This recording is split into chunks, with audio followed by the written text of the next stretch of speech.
Hey, what's going on, everybody? Hero King back again. I'm here with another deck profile for you guys. I'm going to be doing Paleo frogs tonight. Before I begin, I just want to let you guys know I've been really busy lately. That's why I haven't been doing so many videos.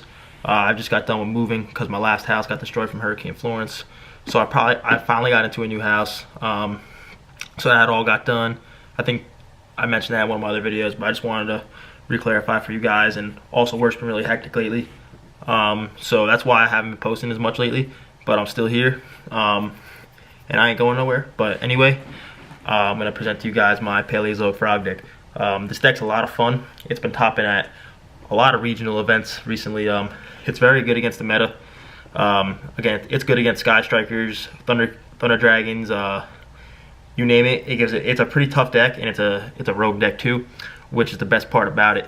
I don't know if this is going to be topping at any YCS events, but if you want to go have fun at regionals or locals, this deck could easily top. I actually played Paleozoic Frogs in the semifinals at my locals on Saturday, and I lost, and I was playing Thunder Dragons, and this deck was very tough. It was very tricky. Now, with that being said, if you're a newer player and you're still kind of learning the game, you probably don't want to run this deck just yet, just because you really need to understand how chain links work and how spell speeds work and all that good stuff. But anyway, here we go. First, let's start by playing 3 swap frogs. You could discard, so to play him, you could discard 1 card and special summon him. And whenever he's normal or special summoned, you could dump 1 card from your deck to graveyard. So you're normally going to go for Dupe Frog, and then you're going to use Dupe Frog's effect to, you could search another one of him or your Rodent Totem, but you probably want to search another one of this guy, and you could also bounce another frog monster back to your hand and special summon another frog. So you could bounce him back, but you wouldn't be able to special summon him, this summon is treated as a normal summon when you activate his effect. So you could bounce him back or another frog monster you control and summon another frog from your hand. So it could be Rodent Totem or Dupe Frog. Like I said, you probably don't want to be this guy, but that's a good little combo extending effect right there. Next, you play your Searcher of the deck. Dupe Frog, when he's sent to the graveyard, you get to search 1 frog monster. You play a Rodent Totem. This is another card that you could also dump to the graveyard whenever you already have Dupe Frog in, that is, because you could banish 1 frog monster from your graveyard and special summon him to the field. 2 Lady Lilith, really just there to get the traps out that you need. But yeah, that's it for the monster lineup, guys. You don't play many, but trust me when I tell you, these guys, like, they're no joke. They're no picnic, man. Like, they're tough. There may not be many of them, but they work with what they got.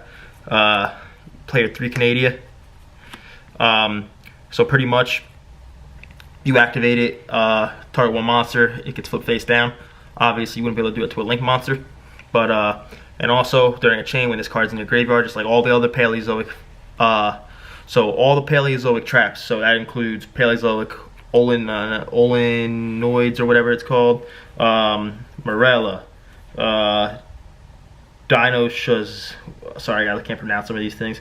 Pikea, and how I'm not even gonna try that one. The one with the H and the one with the L. So all these Paleozoic trap cards, when they're in the graveyard and a chain is started, or a chain is activated, you could special summon these guys to the field as monsters. But once they leave the field, they're banished.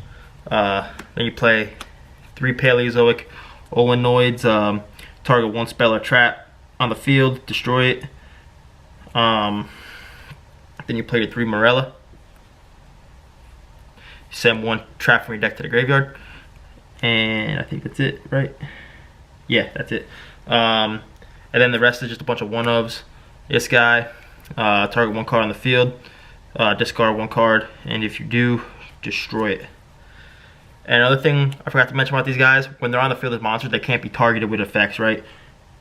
Yeah, they can't be targeted. So that's another plus with these guys. And they're all level 2, so it's very easy to get your Exceeds monsters out. Then you play your 1 Howl, yeah, not happening. And then 1 of this guy. And then you play your standard traps, so you play your 3 trap trick. I highly recommend this card. I know it's a little pricey right now, but this card is so busted, you guys. If you don't know what it does, you banish 1 trap card from your deck, and then you set the same exact like another copy of the same trap from your deck, and it could be activated that turn. That's just ridiculous. And then probably the best card in the deck, Lost Wind. Target one special summon monster. It has effects negated and attack is halved. And then when a monster is summoned from the extra deck, you could set that. You could set this from your graveyard. So that's really good. 2 heavy Storm Duster. I cut down to 2 just for deck-based purposes because I want to fit these guys in there. 2 goes in match. Thinking about playing 3. I'm just trying to decide what I want to take out. 2 Storm and Mirror Force. This card's crazy, guys. Doesn't target, doesn't destroy, all that good stuff. It works on just about anything. Like, no joke. Like, this card catches people. It's so good. 1 Imperial Order. I wish I could play more, but can't. 1 Gravity Bind because you don't have any level 4 monsters. And 3 Impermanence. I'm thinking about cutting out an Impermanence for a mistake. But that's the main deck, guys. Pretty good. And also before I stop with the main deck, just so you guys know, just to be clear, you don't have to play Impermanences. You could put in your own tech cards. I got really lucky with these Impermanences. I wound up pulling one, then I got to deal another one, and I only paid full price for one. So I got very lucky, and I also got them before the price went up. So, like I said, these aren't needed. These aren't must-haves in your deck. You could play anything you want. Do I think it makes the deck better? In my opinion, yeah, a little bit, but it's not like by a crazy amount. There are plenty of Paleozoic decks that have top regionals that don't run this card. So you don't need this card at all. We'll get down to the extra deck. So 3 mandatory totally awesomes. This card's amazing, guys. During the standby phase, you can detach 1 card, summon 1 frog from the deck, and also you can negate the activation of an effect your opponent starts, or an effect that your opponent does, and you negate the activation of that card, and then you can set it to your field after it's destroyed. And then 1 Paleozoic Popina. Pretty much just lets you set. It lets you just activate Paleozoic trap cards from your hand, which is really good. Not even gonna pronounce that guy's name. But that's it for the Xyz monsters. For the links, you play 2 Link Spider because you play a lot of normal monster cards in this deck. Paleozoic trap cards, when they're on the field as monsters, are normal monsters and not effect monsters. 2 Mr. Starboy. I'm thinking about bumping him up to 3 and taking out my Nightmare Unicorn, taking him out Borlo Dragon. But we'll see what happens with that. And then you play your 1 Cerebrus, 1 Phoenix, 1 Unicorn, 1 Borlo. The main reason I have him in here is really just for the Thunder Dragon matchup, to be completely honest. Yeah. And then the main card you want to get out, besides Totally Awesome, I'd say, is probably Borosword Dragon, so you could OTK your opponent.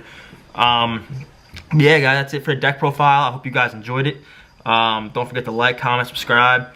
Tell me what you thought. What do you run in your decks? Like, I do a lot of these deck profiles. I'm more of like a deck profile kind of guy. You're not really going to see me do much else. I know I did do 1 opening, but this is mainly a deck profile page, like I said. So let me know what you guys run, like, and maybe like why you chose to run it different.